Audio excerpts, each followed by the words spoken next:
មនុស្សខ្លះហ្នឹងមិនអត់ទេមានកំហុសប៉ុន្តែដឹងតែខ្លួនឯងធ្វើហ្នឹងវាខុសវាមិនត្រូវរឿងដែលវាមិនធ្វើឲ្យរីកចម្រើនក្នុងសង្គមគ្រួសារឲ្យគាត់កែភ្លាមមែនទេគាត់វិវត្តខ្លួនមកភ្លាមជួនកាលស្ដាប់អាត្មាអញ្ចឹងទៅដល់លោកទេសអញ្ចឹងទៅស្រាប់តែអូមែនឯងខុសធ្វើអត់ត្រូវទេរហងៃជាមួយប្រពន្ធជាមួយកូនហ្នឹងដូចមិនសូវខ្វាយខ្វល់ពីគាត់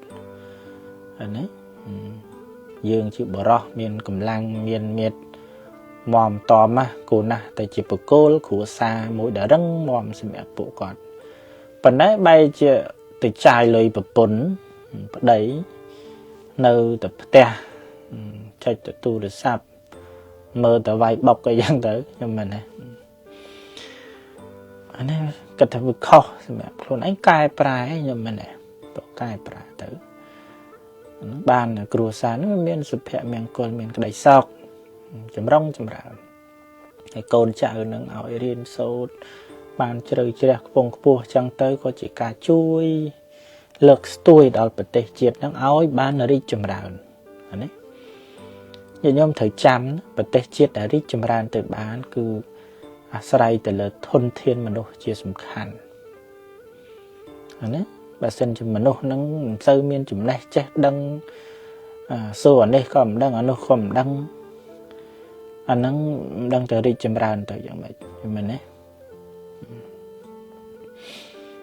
សមត្ថភាពរបស់គេអាចធ្វើអីបាន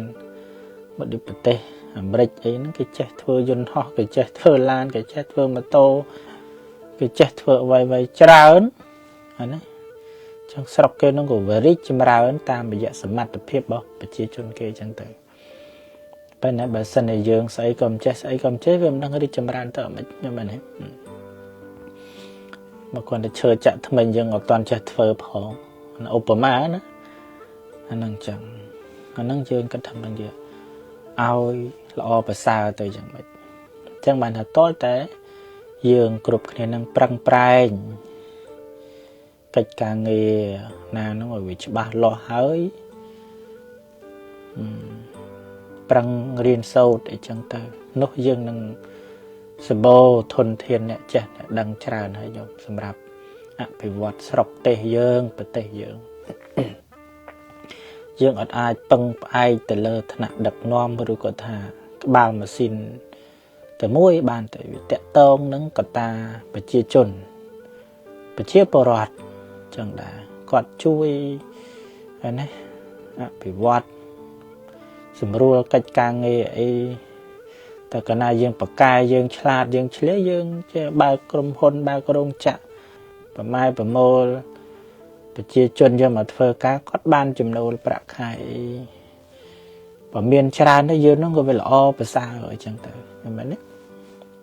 មានក្រុមហ៊ុនច្រើនមានរោងចក្រច្រើនតែយើងវាមិនបកកែយើងវាមិនចេះចាំតែគេមក